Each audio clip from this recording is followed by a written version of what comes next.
And welcome back to CentralCoastRadio.com. Well, now we're going to take a look at the brand new film, The Nun II, which is part of the Conjuring universe. Now, it's kind of interesting because when 2018's The Nun came out, the cynical cinema fans were kind of, is this a bit of a cash grab, cashing in on the popularity of the Conjuring franchise, because it was a bit of an origin story based on one of the evils that was haunting Lorraine Warren, played by Vera Farmiga.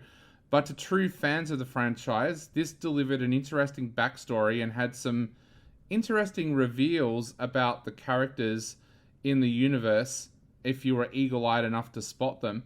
Now comes The Nun II, which is directed by Michael Sheaves, who of course did The Curse of La Llorona, which was part of the Conjuring universe as well. And it picks up shortly after the events of the first film. It's 1956, and nun Irene, Taser Farmiga, is living a non-eventful life in a convent where no one serving around her knows the events of her past. In fact, the only person that she seems to be close to at all is a young rebellious nun by the name of Deborah, played by Storm Reed. Deborah is kind and nice-natured, but doesn't exactly obey the rules that should be abided by the Covenant. Meanwhile, Maurice, played by Jonas Blockhart, has started a whole new life as a maintenance man at a boarding school. Here, he started to get close to a teacher, Kate, played by Anna Popwell, and her daughter, Sophie, played by Caitlin Rose Downey, unaware of the fact that there may be some stuff about him. And then the demon nun returns, played by Bonnie Aarons, and that's where the story picks up. So, Lee, what did you think of this one and the story at hand? Yeah, I actually really enjoyed this movie.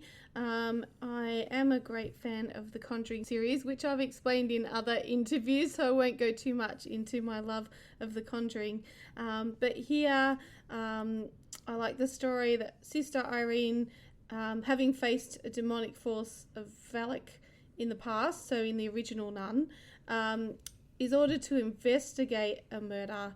It's not her wish to go. She doesn't want to investigate because she nearly died in the first Nun movie, if people recall that. However, she follows her orders and heads from Italy to France to investigate.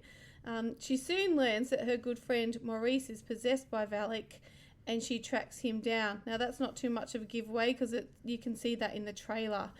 He is working at a boarding school, and so after tracking him down, of course, most of the movie is then set in the boarding school, which was originally a monastery. So Yep. There's some historic stuff there. So what I really liked is the gothic set in this film looks amazing and certainly sets the right atmosphere for the film, because it was a monastery. It has a certain look about it, and kind of shows holiness in some ways, but then of course infiltrated by evil. And I read that it was actually filmed in a deserted church as well. So, yeah. Yeah, it really gives it a great look. It's wonderfully directed and shot.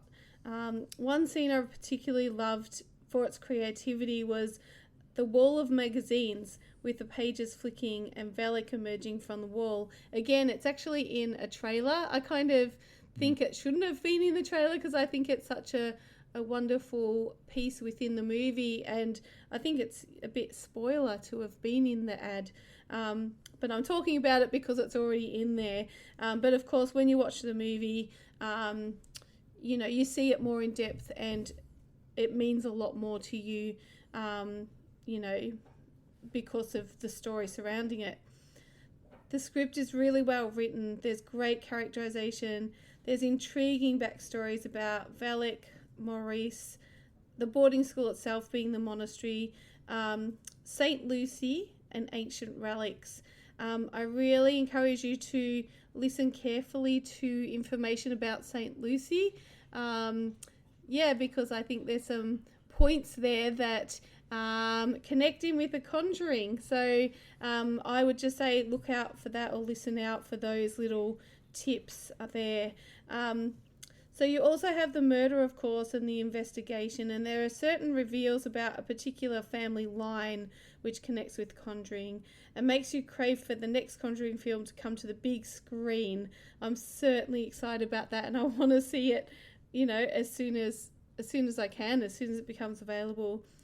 I think there are outstanding performances by Taser Farmiga, which is the character of Irene. And of course, Taser is actually the younger sister by 21 years of Vera Farmiga, who is in the Conjuring series. So that's quite amazing that you can see her in the film and know that in real life they're related.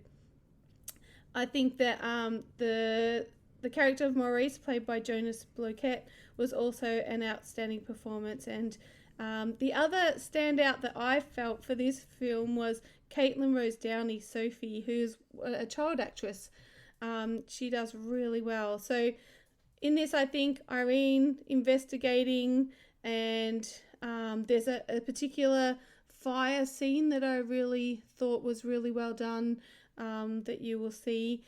Maurice, I thought he did so well from going from, human character to being demon possessed, and Sophie, from seeing her character being bullied by peers to showing her bravery in helping to fight Valak.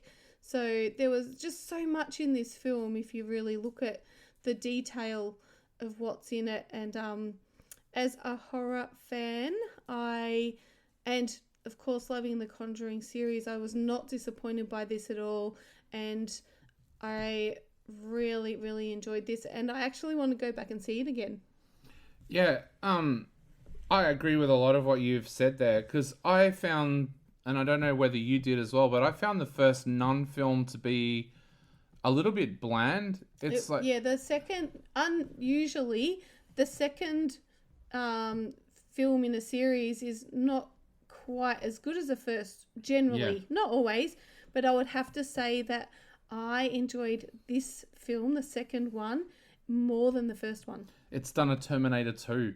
Yeah. It's where the sequel is better than the original. Yeah. But there was a lot of changing of the guards behind the scenes with this film as well. Most of the creative team from the first film is gone. They brought in a writing team that between them have got films like Megan, Malignant, and Fear the Walking Dead behind them. So I think that kind of helped as well. This film has a major setback in that Demian Mashia's character, Father Burke, is not in it. And the first film kind of felt like a Father Burke story, where the nun, Irene, was more like his sidekick. So they get rid of him, and I'm not 100% sure that I love the way that they got rid of him out of this, a throwaway line about him not being there. But I did like that the change of writing team led to a media kind of film. Like, you've got Maurice going through a Dr. Jekyll, Mr. Hyde kind of situation where he is the love interest for this teacher. And that teacher, by the way, played by Anna Popplewell. Anna Popplewell is actually one of the teenagers from the Chronicles of Narnia franchise. So she's resurfaced in that role. But I thought that was a really difficult thing to bring to the screen. How do you make a character who basically becomes the demonic nun, or carries the demon that becomes the demonic nun, also the love interest of this? And of course, there's a little bit of a, if people can remember back to the first film, he was actually fell for Irene, but couldn't have her because she was a nun. So you kind of wonder when she shows up here if there's going to be a little bit of a love triangle between the three of them as well. You'll have to wait and see. Yeah, but look, I found this one a really, really good horror film. I think because the first, I'm a big Annabelle fan. I've loved the last few Annabelle films. So seeing it tie into The Conjuring so well, I've got a theory now, and I probably won't share it because it might be a little bit of a spoiler, but I've got a theory now about how the nun fits into the Conjuring franchise. I think, though, if once you watch The Nun II, you will probably figure it out. Yeah, and there's Because also... I think the same as you, although I don't want to say Yep. exactly what, but I think, you just need to listen out for the family line Yep, stuff. and stick around after the credits, because there's a Yes. post-credit scene in there that links into The Conjuring That's right. as well. But yeah, I think that part of it is what I liked most about this. I love the performances of the actors this time around, but I also love the characterization and the way that the screenwriters have brought this more into the Conjuring franchise. And also how the director, Michael Chaves, has used that characterization because he has kind of made this a truly horrifying horror with suspense all the way through. And that suspense a lot of the time comes from the fact that you like these characters. They've been set up for you to like them. So I think James Wan has actually made a pretty wise decision here, bringing in a whole new director and a whole new writing team to work on this one. So I think Taissa Farmiga is really good in the role of Irene.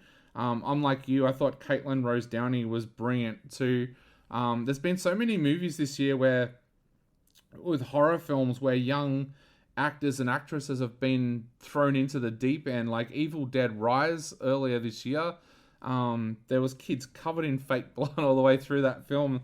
The same here. Poor Caitlin Rose Downey. I doubt she slept when she was making this film. She's in so many horrific scenes. So, yeah. If you're a fan of the Conjuring universe, I think you will like The Nun II. I definitely found that I liked it a lot better than I did the first film in the franchise. Lee, what are you going to give this one out of 5 and why? I'm going to give it 4 out of 5. As I said, I like the gothic set designs. I like that it was filmed within that setting, the church or monastery. I liked some of the scenes were quite creative and helped you understand the character. So even little things like the character of Sophie looking out a window and looking out into the garden and noticing things going on around her, and being that child that wants to know what's going on and questioning things. I think they did that really well with all the characters, but that's just an example of that one character. So yeah, I thought the cinematography was terrific, as well as the directing and the writing and the acting. So yes. Yeah, I'm going to give it 3.5 out of 5. I thought that I love that it's a bit of a meatier script this time. More characterization, more reason to barrack for the characters in a sense to survive. So I'm going to give it 3.5 out of 5. And I just realized that your Annabelle, your Nun, and your La Llorona are watching us as we do this review. So Pops. yeah, and the huge Annabelle. Yes. But so that's what we thought of The Nun II. It is on general release, so check your local cinema guide and it should be showing at a cinema near you. Lee gave The Nun II 4. I gave it 3.5, and we'll be back in just a moment on centralcoastradio.com.